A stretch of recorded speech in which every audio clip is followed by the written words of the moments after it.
around a mouthful of food sounded affirmative.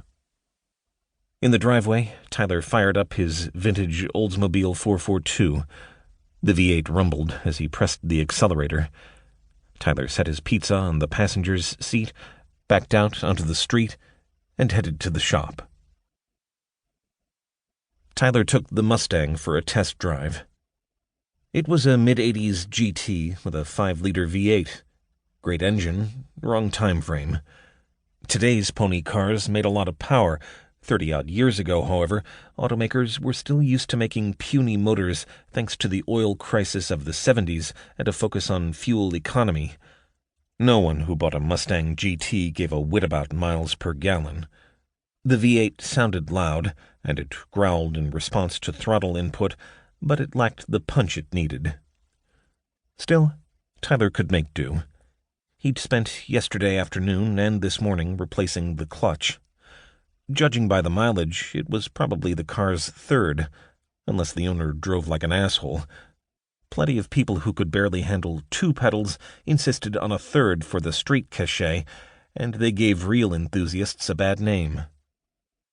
The wear and tear on Tyler's knees compelled him to drive an automatic every day, but he still relished a good manual when the opportunity presented itself. Traffic near the shop was unusually light, which allowed him to drive faster than normal. He got to row through the gears and see how the clutch responded to heel-toe downshifts. Everything operated as he expected. After going a little more than a mile up Bel Air Road, he turned around in a parking lot and headed back to the shop. The Mustang's owner arrived a short while later. Tyler went over everything with him and handed him the keys after he paid Smitty. "Good work," the boss said when the man drove away. Smitty was probably about 60, giving him 10 years on Tyler. His graying hair and lined face added some character to his appearance. He wiped a hand on his persistently dirty shirt. "It was a clutch job," Tyler said, "not exactly splitting the atom."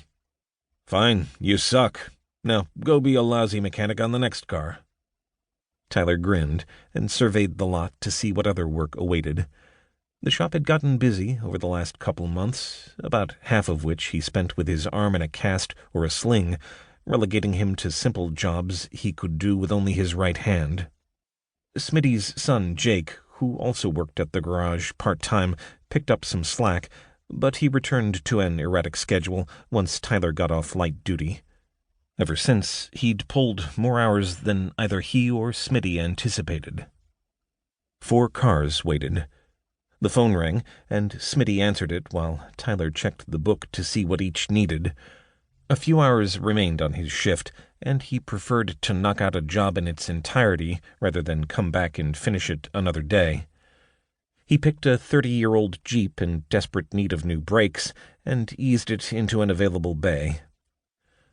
Through the window into the office, Tyler could see Smitty remained on the phone. He had a knack for dealing with the public, something Tyler lacked, so he answered calls whenever he could. He rarely stayed on the line long, however.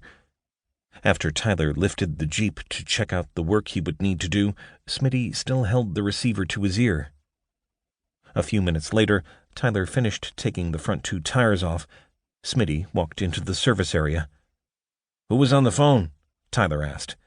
Smitty waved a hand. "Nobody." Tyler didn't push it. He didn't want to think anything untoward might be happening. However, Smitty neglected to mention his son Jake was in trouble when Tyler started, though the 2 enforcers who knocked the boss around made it obvious. Tyler liked working here, but Smitty didn't enjoy the best reputation for transparency. Whoever it was, he didn't seem troubled by the conversation. Smitty steered an old Trans Am into the bay and got to work beside his hired man. Tyler and Smitty finished their jobs around the same time. "Coffee?" the boss asked.